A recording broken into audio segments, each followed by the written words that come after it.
दोस्तों, स्वागत है आपका मेरे YouTube चैनल इंग्लिश बाबू पर। और आज मैं फिर हाजिर हूँ आपके साथ एक नई स्टोरी लेकर।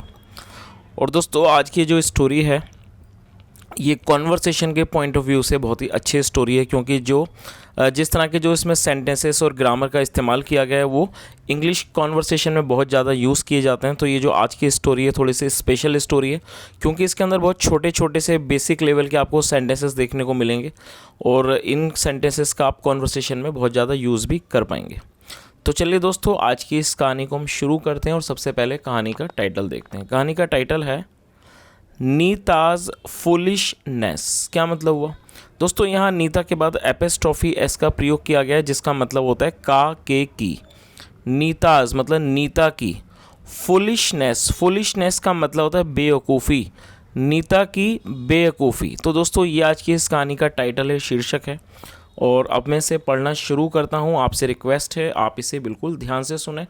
और जैसा मैंने आपको बताया कि जो आज की स्टोरी है ये कॉन्वर्सेशन के पॉइंट ऑफ व्यू से बहुत ही अच्छी स्टोरी है। तो इसके अंदर आपको कई सारे बेसिक लेवल के जो ग्रामर के स्ट्रक्चर हैं वो सीखने को मिलेंगे, तो आप उन्हें नोट भी ज़रूर करें।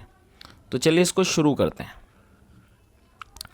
Nita was a careless and foolish girl. क्या मतलब हुआ दोस्तों? ये जो हमारा वाक्य है ये सिंपल पास्ट का वाक्य है। जब हम किसी भी वाक्य के अंदर वॉज या वर्ब का प्रयोग करते हैं हेल्पिंग वर्ब के रूप में, और साथ में कोई भी नाउन या एडजेक्टिव को लेके वाक्य बनाते हैं, तो इस तरह का जो वाक्य है वो सिंपल पास्ट का वाक्य कहलाता है और वहाँ पर किसी भी वर्ब का प्रयोग नहीं किया जाता है। तो क्या मतलब हुआ? और दोस्तों, केयरलेस एडजेक्टिव है जिसका मतलब होता है लापरवाह, और फुलिश मतलब बेवकूफ़। तो इस लाइन का क्या मतलब हुआ?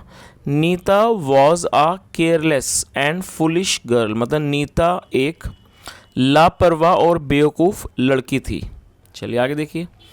She used to lose her things due to her carelessness. क्या मतलब हुआ दोस्तों? ये जो हमारा वाक्य है ये पास्ट इंडेफिनेट का वाक्य है, और जब हम पास्ट में किसी भी तरह की कंसिस्टेंसी दिखाना चाहते हैं, हम ये शो करना चाहते हैं कि पास्ट में कोई भी व्यक्ति किसी काम को बराबर किया करता था, तो वहाँ पर यूज टू का प्रयोग किया जाता है। और यूज टू के बाद हमेशा ही वर्ब की फर्स्ट फॉर्म आती है।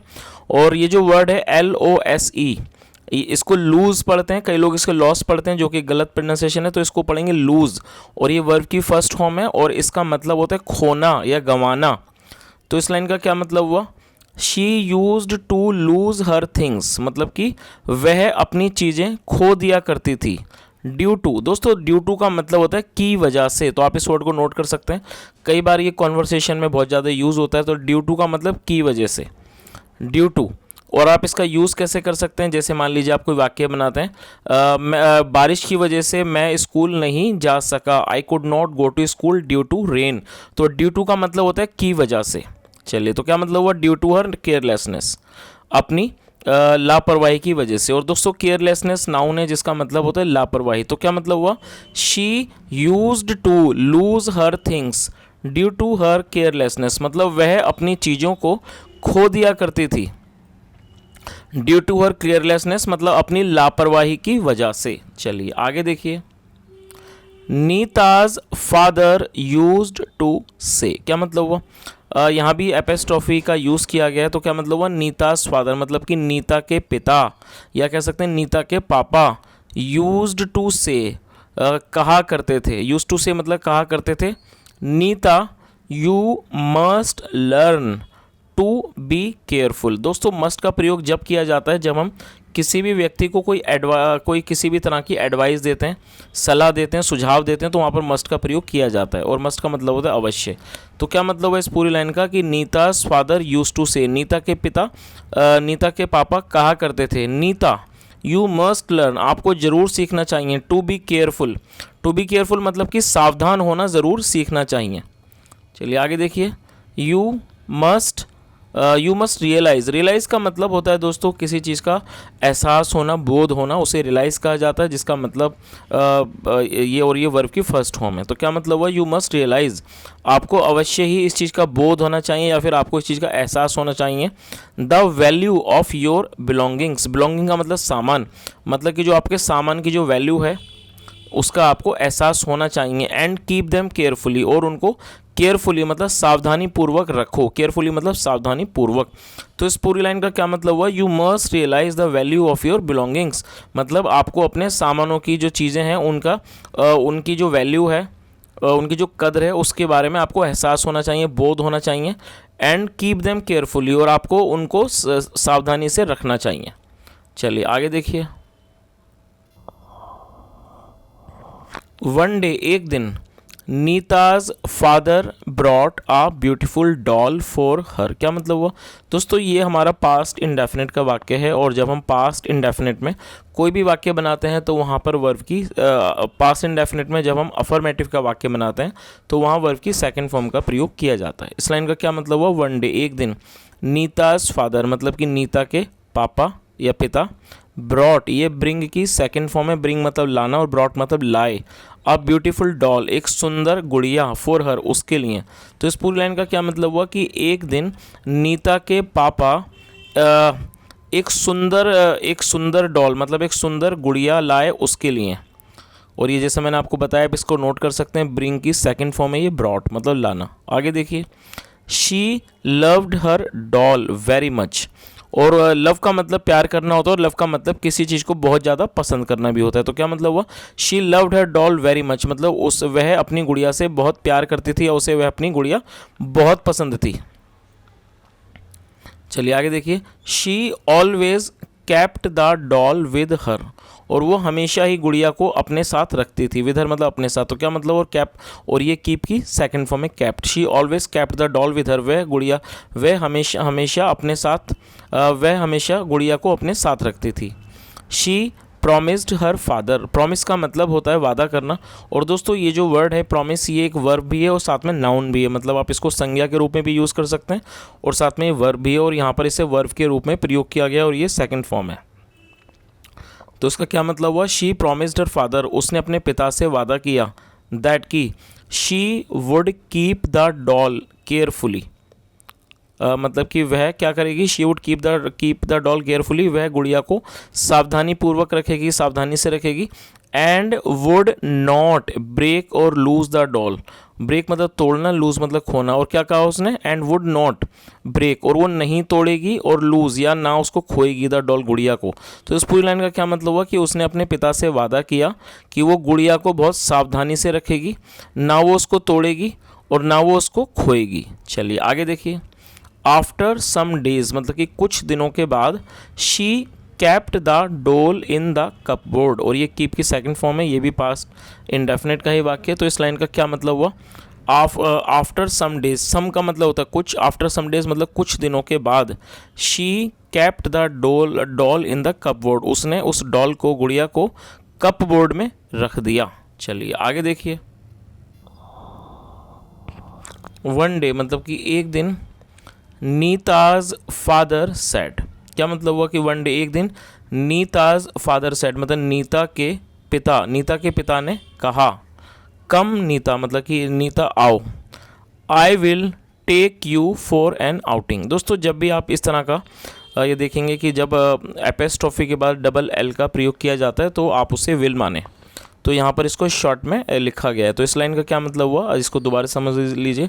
वन डे एक दिन, नीता फादर सेड, नीता के पिता ने कहा, कम नीता मतलब कि नीता आओ, आई विल टेक यू मैं आपको ले जाऊंगा, और टेक का मतलब होता है लेना या फिर ले जाना, तो आई विल टेक यू मतलब मैं आपको ले जाऊंगा फॉर एन आउटिंग। दोस्तों आउटिंग का मतलब होता है बाहर घूमना जाना, सैर सपाटा करना, घूमना फिरना, उसे आउटिंग कहा जाता है। उन्होंने क्या कहा कि नीता आओ, I will take you for an outing, मैं आपको बाहर घुमाने के लिए ले जाऊंगा। चलिए आगे देखिए, she rushed back into her room. दोस्तों रश का मतलब होता है किसी जगह, आपने इस वर्ड को पहले भी कई बार सुना होगा, RUSH, रश का मतलब होता है भीड़ भाड़, उसे रश कहा जाता है। और ये आपने सुना होगा, इसका मतलब भीड़ भाड़ होता है जो कि एक नाउन है, और उसके साथ साथ ये एक वर्ब भी है। इसका मतलब होता है किसी जगह पर तेज़ी से जाना पहुंचना, तो यहाँ पर इसको वर्ब के रूप में प्रयोग किया गया है। रश मतलब तेज़ी से पहुंचना, और ED लगने के बाद ये हो जाएगी सेकंड फॉर्म, तो ये सेकंड फॉर्म है। तो क्या मतलब हुआ, she rushed back into her room मतलब वह जल्दी से अपने कमरे में गई, हर रूम मतलब अपने कमरे में गई, एंड केम बैक और वापस आई, within few minutes, within few minutes मतलब कुछ मिनटों के अंदर, with her doll, with her doll मतलब अपनी गुड़िया के साथ। चलिए आगे देखिए। हर फादर आस्क्ड, उसके पिता ने, उसके पापा ने पूछा, why have you got the doll, क्या मतलब हुआ दोस्तों, यहाँ पर हैव के साथ वर्ब की थर्ड फॉर्म का प्रयोग किया गया। तो जब भी किसी भी वाक्य में यदि हैज़ हैव के बाद वर्ब की थर्ड फॉर्म का प्रयोग किया जाता है तो वो हमारा प्रेजेंट परफेक्ट का वाक्य होता है। तो ये प्रेजेंट परफेक्ट का वाक्य है और ये WH फैमिली, ये हमारा इंट्रोगेटिव वर्ड है। वाई, वाई मतलब क्यों। तो इस लाइन का क्या मतलब हुआ, हर फादर आस्क्ड, उसके पिता ने पूछा, उसके पापा ने पूछा, why have you got the doll, और गॉट मतलब लिया, मतलब why have you got the doll, आपने गुड़िया क्यों ली है, आपने गुड़िया क्यों ली हुई है। शी रिप्लाइड, रिप्लाई का मतलब होता है किसी बात का जवाब देना, सेकंड फॉर्म है। शी रिप्लाइड, उसने जवाब दिया, my doll will be lost, मेरी जो गुड़िया है विल बी लॉस्ट, वो खो जाएगी, if I leave it hair, यदि मैं उसको यहाँ छोड़ती हूँ। लीव, और दोस्तों आप इस वर्ड को नोट कर सकते हैं, LEAVE, लीव का मतलब होता है छोड़ना, जो कि एक वर्ब है। और उसके अलावा ये एक नाउन भी है, नाउन मतलब संज्ञा, जिसका मतलब होता है छुट्टी। जब आप कोई छुट्टी वगैरह लेते हैं तब भी आप इसी वर्ड का यूज़ करते हैं, LEAVE, लीव मतलब। तो आप इसको नोट कर सकते हैं, इसके दो मतलब हैं। लीव, एक तो ये हो गया लीव जिसका मतलब होता है छोड़ना, और साथ ही इसको आप यदि नाउन के रूप में प्रयोग करते हैं तो इसका मतलब हो जाएगा छुट्टी। तो लेकिन यहाँ पर इसे वर्ब के रूप में प्रयोग किया गया। तो इस लाइन का क्या मतलब हुआ, शी रिप्लाइड, उसने जवाब दिया, my doll will be lost if I leave it here, मतलब मेरी जो गुड़िया है वो खो जाएगी यदि मैं इसको यहाँ छोड़ती हूँ। चलिए आगे देखिए। बट लेकिन, इफ़ आई कैरी इट, लेकिन यदि मैं इसको ले जाती हूँ, अलोंग, साथ, अलोंग का मतलब होता है साथ, अलोंग ले जाती हूँ साथ, वेरेवर गो, वेरेवर आई गो, दोस्तों वेरेवर का मतलब होता है जहाँ भी, कहीं भी, और आप इस वर्ड को नोट कर सकते हैं, अच्छा वर्ड है, वेरेवर आई गो, जहाँ भी मैं जाती हूँ। I will never loose it, never का मतलब कभी नहीं। तो इस पूरी लाइन का क्या मतलब हुआ, लेकिन but if I carry it along, यदि मैं इसको साथ ले जाती हूँ, वेरेवर आई गो, जहाँ भी मैं जाऊँ, I will never loose it, मैं इसे कभी नहीं खोऊंगी या कभी नहीं गवाऊंगी।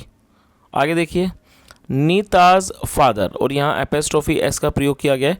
नीताज फादर, जो नीता के पिता थे, लाफ्ड, सेकंड फॉर्म में लाफ्ड मतलब कि नीता के पिता हंसे, एट हर फुलिशनेस, और फुलिशनेस का मतलब होता है बेवकूफ़ी, मतलब, और ये एक नाउन है।